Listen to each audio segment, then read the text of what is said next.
Okay, good day everybody. Today is January 18th, 2024. And you're watching this because you clicked on this video because you want to know more about Team C. And that's exactly what this video series is going to be about.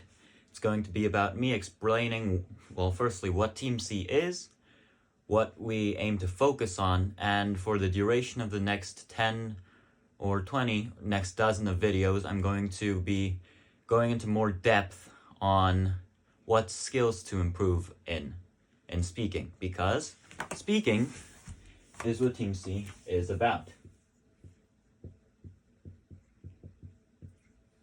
Team C is a club founded by me, Charles, and Maya to improve Korean students' ability to speak in English.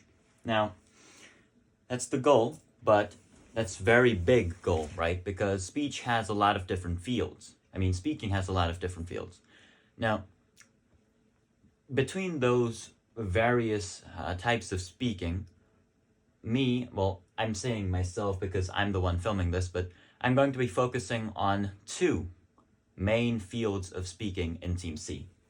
The first field is speech, and the second field is conversation. Actually, I think that may have gone a bit too far, so I'll pull it a bit this way. Okay. Now, firstly, let's talk about what speech is. Speech is a one-way or a one-sided way of speaking. So this is one way. There is no back and forth between the speaker and the listener. It's the speaker and the audience. So it's one person talking to one or more people. Okay, that's what a speech is. On the other hand, a conversation is two ways. Or as I like to say, it's double-sided.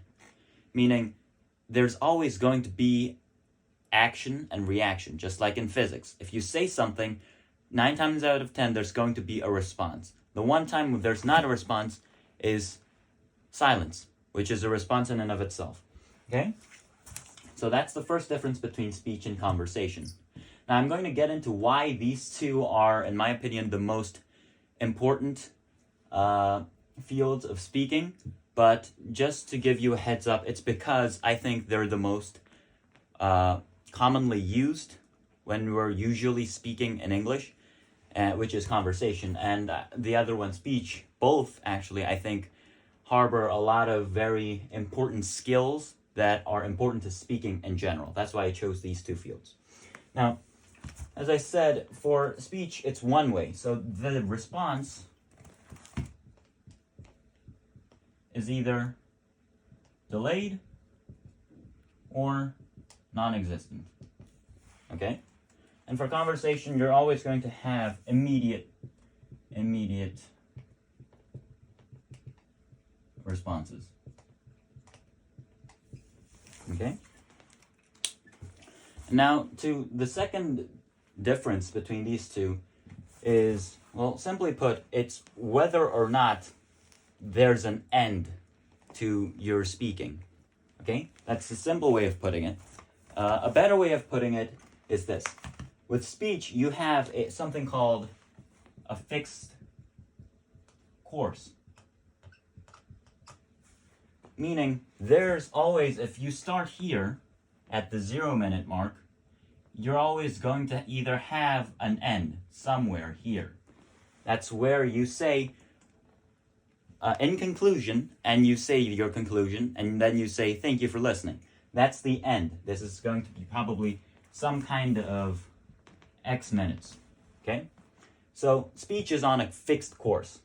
Now, conversation, on the other hand, conversation likes to wander. It has no fixed course, no charted course, or predetermined way it's going to go. Why? Because conversation takes place with two humans, which are also known as the biggest variables in the universe, right? So there's no way of knowing where conversations are going to go. Nothing's planned. That's why conversations like to wander. Okay? Now that we know the basic traits of conversation and speech, let's go over pros and cons. So, what are the pros of speech? Why should we know how to give a speech and how to give a good one? Why is that so important? So the pros of speech. Pros of speech. Firstly, speech is incredibly time efficient.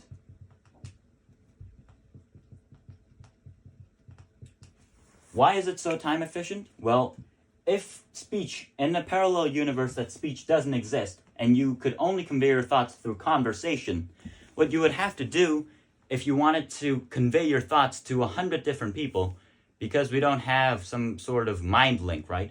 You would have to talk to them in conversation individually 100 times. Whereas in our universe where we have speech, you would just need to stand on a podium, get every one of those 100 people in some kind of space, maybe an auditorium, and say it once. So it's incredibly time efficient because you can speak to a crowd, right? So it's incredibly time efficient, and that's what makes speech so useful. Now the second pro of speech is, well, the thing is, with speech you get to use a lot of different skills of speaking. So you look cooler, but that's not second pro of speech. It's actually you can deal with complex topics.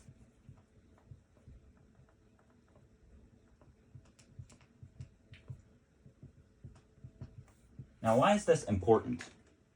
Well, or rather, why is it difficult for conversation to deal with complex topics? I'll get to that in a bit, but the basis is conversation likes to wander, right? So you're not going to be organized. You're not going to be organized enough to explain these complex topics in detail. Whereas in a speech, you have the time and the resources to explain complex or abstract topics, which may be incredibly difficult in conversations. Okay? Now let's talk about the pros of speech.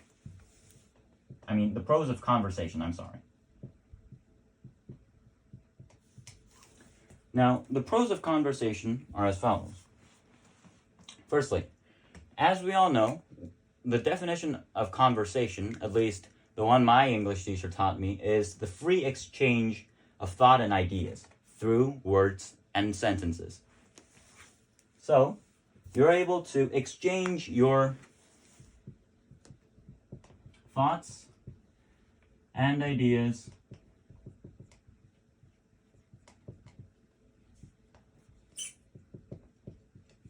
freely. Unlike speech, you don't have some kind of time limit. Neither do you have some kind of format you have to put it in, so you can freely exchange your ideas in a more comfortable environment, which allows for more productive discussions and which allows for, more entertaining discussions with opponents. Okay? Now the second pro, the pros of conversation, you have to understand, a lot of them have to do with social aspects of speaking. So the second pro of conversation is that you get to know the other person better. So you gain more knowledge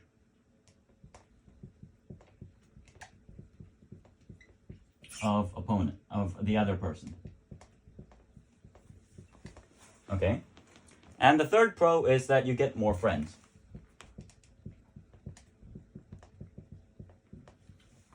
Because if you get to know the other person better, then that other person is no longer another person, it's your friend, right? So you get more friends. Now, if I've talked about pros, and it doesn't take a genius to guess that I'm probably going to talk about, cons. Now, these are important because this is why I want us all to learn both, not just one. If one was perfect, I wouldn't have to focus on another one, right? But obviously they have strengths, as mentioned here and here, and also, and equally importantly, weaknesses. So the first con of speech, And there's really one con of speech. It has all of this. It's time efficient because it's organized and because it deals with a larger audience, and because you can use a lot of skills, and you can prepare for delivery. And you can also deal with complex topics. That's why every kind of lecture in physics is a speech, not a conversation, right? So anyway, the con, there's one con. It's 4 letters. Prep.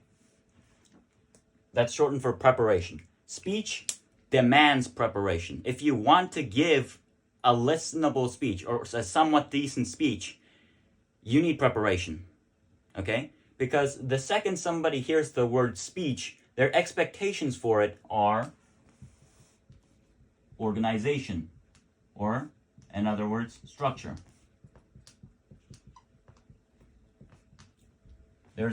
So structure means beginning, middle, end, body, grounds, all of that. And they also want a decent delivery, which can't happen unless you plan it beforehand, right? Everything in speech requires some sort of preparation. If you want to use evidence, you need to do research. If you want to make a powerful argument that will withstand some rebuttals or disputes the opponents give you, well, then you're probably going to need to spend more time on forming that argument in the first place. That's why you need preparation. And the more time you have to prepare, the better your quality of speech is going to be. Now, what is the con of conversation then? Okay, if this is the only con of speech, this sounds pretty good. This sounds like a pretty good deal, right? Well, the con of conversation is, well, it's firstly this thing. This is the con. It's difficult to explain complex topics. And now I'll explain it in more detail, but in speech, you get the time to plan how you're going to explain it. You can gather analogies or different case studies that you can compare with to better the understanding of your audience. You can prepare examples. You can prepare quotations. You can prepare a lot of tools. There are hundreds of tools at your disposal and millions more on the internet. So you can do that all in preparation time when you're preparing a speech. In a conversation, it likes to wander, right? And it isn't planned. So let's say we were talking, me and my teacher were talking. We were talking about law, a specific law.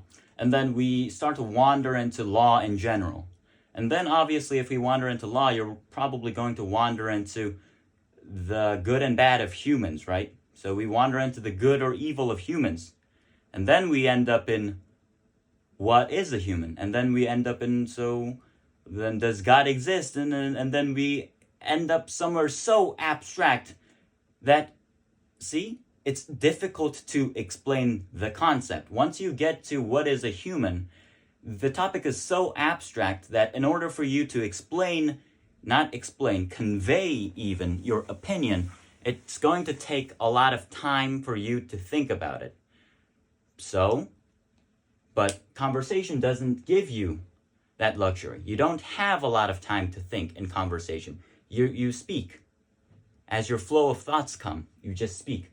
So then the obvious result would be you get abstract ideas or complex ideas, opinions on those ideas that aren't formed properly. So you get what I call a tangled conversation, which is a con of conversation, which is it gets tangled.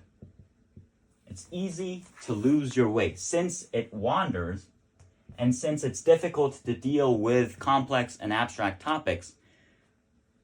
They normally form tangled conversations, which are incredibly unproductive. If we're looking at this from a cold light, they're incredibly unproductive. They're kind of useless. You get to know more about the person and it's entertaining, but once the conversation gets tangled, it's incredibly difficult to progress even. So that's another con of conversation. Now, then, let me erase all of this and because so I get more space to write on. Just a second, please. So now I've explained the traits, the pros, the cons of speech and conversation, which are the two fields of speaking we're going to be focusing on in Team C. Now I'm going to speak on what will happen if you improve at either speaking or conversation. Because if, under the assumption that you practice speaking in English over and over and over for the next 1 year, 2 years, 3 years, there is no way of escaping the improvement of your speech and conversation skills. No matter how hard you try to not improve, you're going to get better, because that's what practice gets you. Anyway, now if you practice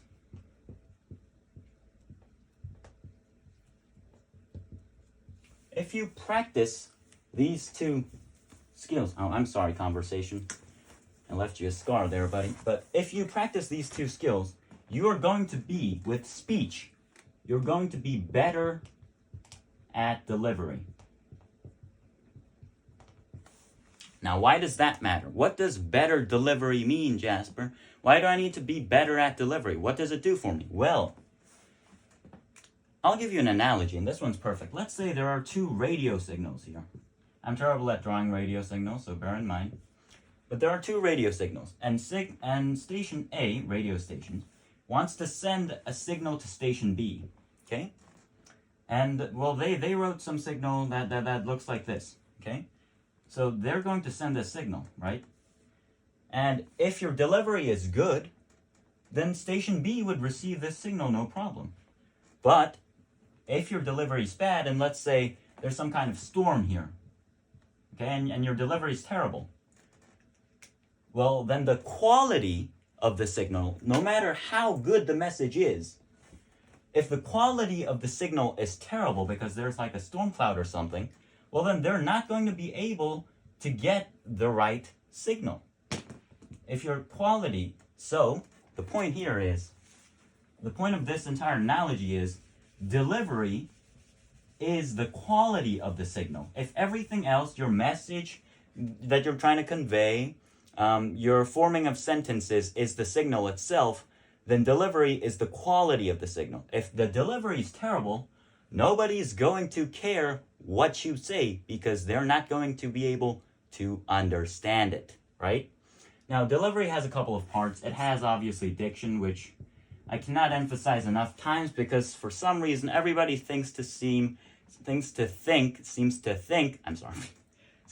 diction is one of the least important traits of delivery.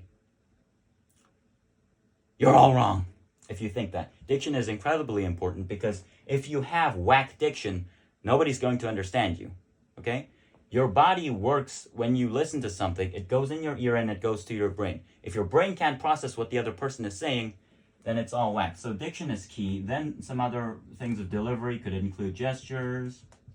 It could include pauses, and on and on and on. So there's a lot of things in delivery, but the point is, delivery is like a multiplier, okay? It multiplies the power of your message by blank. If you have good delivery, your message gets way, way, way more powerful. And we can obviously see why that's probably important when you want to make a speech that's either touching or impactful or moving, you know, the audience.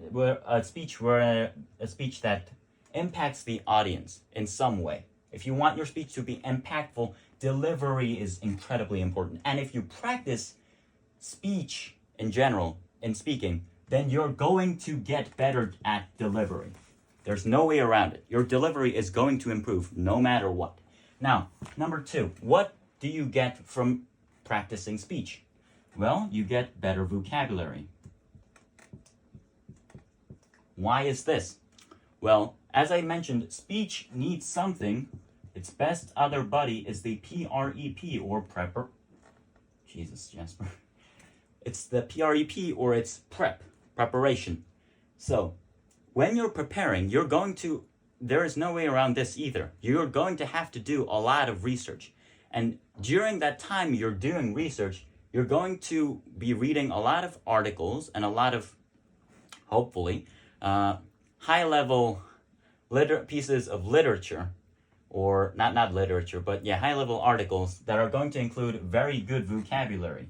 To understand those, you're going to have to learn the vocabulary, and you're going to improve. Your vocabulary skills are going to improve. Not only this, but when you write something, here is also included, is a script.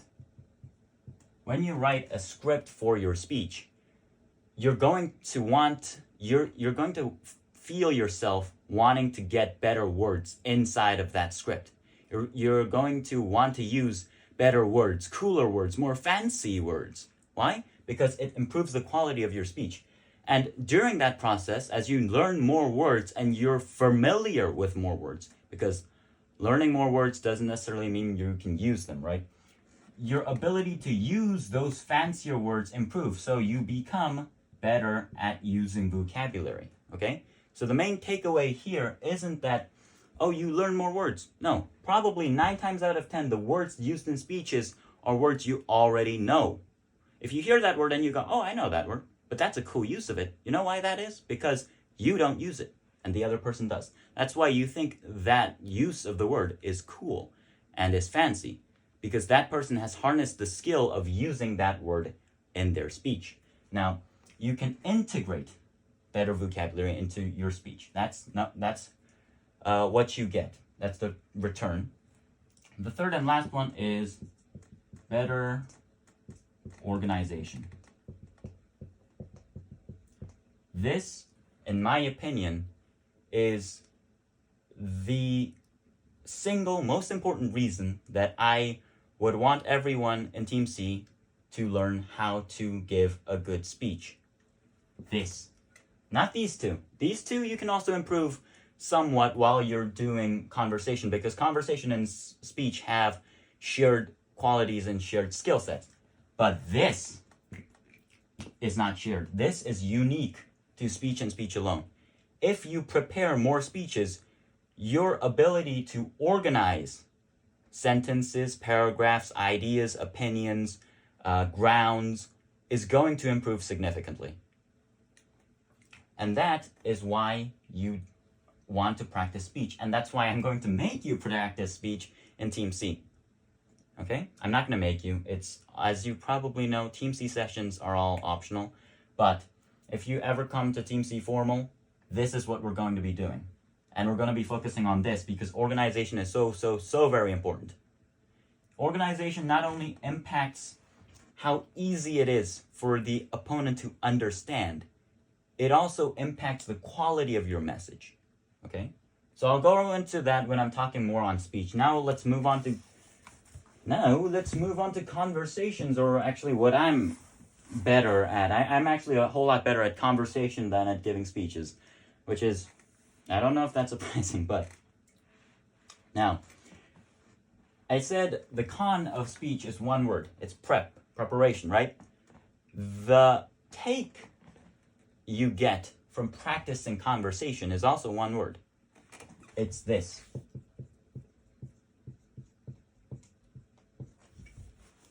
Read it. Actually, don't read it. That's terrible. It's impromptu. What is impromptu? Some of you may not have heard of what impromptu is. Impromptu is the ability, I wrote it down actually, because I thought I might not have the words for it, but the ability to talk without preparation. That's what impromptu is. So basically what impromptu is, it's speaking without preparation. So let's say you're a really good speaker. What that basically means is you can give a speech without preparation. Imagine that. Imagine being good at delivery, using good vocabulary, and having great organization without any preparation time. Now, I'm not saying that's what you get from practicing conversations, okay?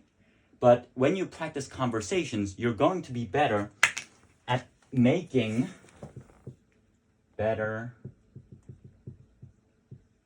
at, let's say, forming responses. Now, this is important because a speech, you start from blank, right? There's nothing to build on. But with responses, you have to build on something. It's like you're playing Tetris. You can't just put any block wherever you want to. You have to find somewhere that fits. You have to look for nooks and crannies where you can fit the block, right? That's what responses are. So I'll give you an example. Let's say we're talking about the best beverage, and I say Dr. Pepper, and and some other kid says Coca-Cola, and this other kid just says iceberg. That's a bad response. Now, that was a really simple conversation, right? But as conversations get more and more complex, and as people and the topics get more complex or more difficult to grasp around, the quality of your response is going to vary depending on your skill of conversation. Someone who is good at conversation is going to be able to give an appropriate response. Okay?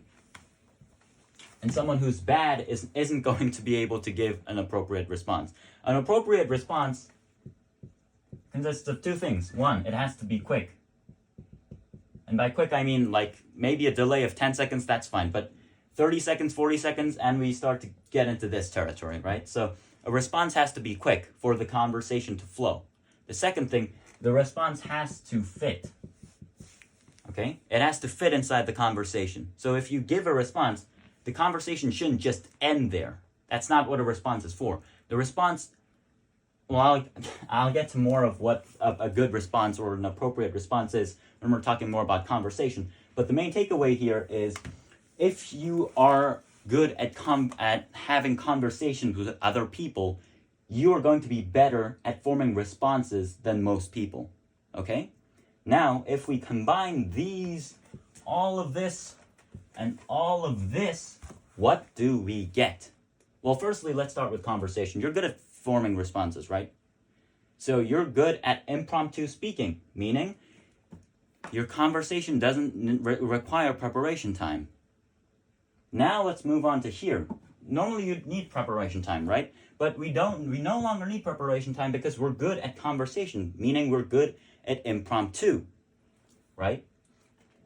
So what that means is you can take all of this free of charge. You can be good at delivery. You can use great words and high-level phrases and terms and analogies. And you can have great organizations. You can convey your ideas with zeal, with style too, and it can be impactful, and your conclusion can be swift, clean, and appropriate. And you can form all this in an instant. Welcome. Actually, I actually just wanted to end that by saying welcome to Team C, which probably would have been cool, right? Because that would have been a good example of delivery. But now, all jokes aside, this is what you can expect to gain from Team C. This is the master plan. This is what I intend for you to take away. Okay? Welcome to a semester. Actually, it's 5 semesters. 5 semesters with Team C.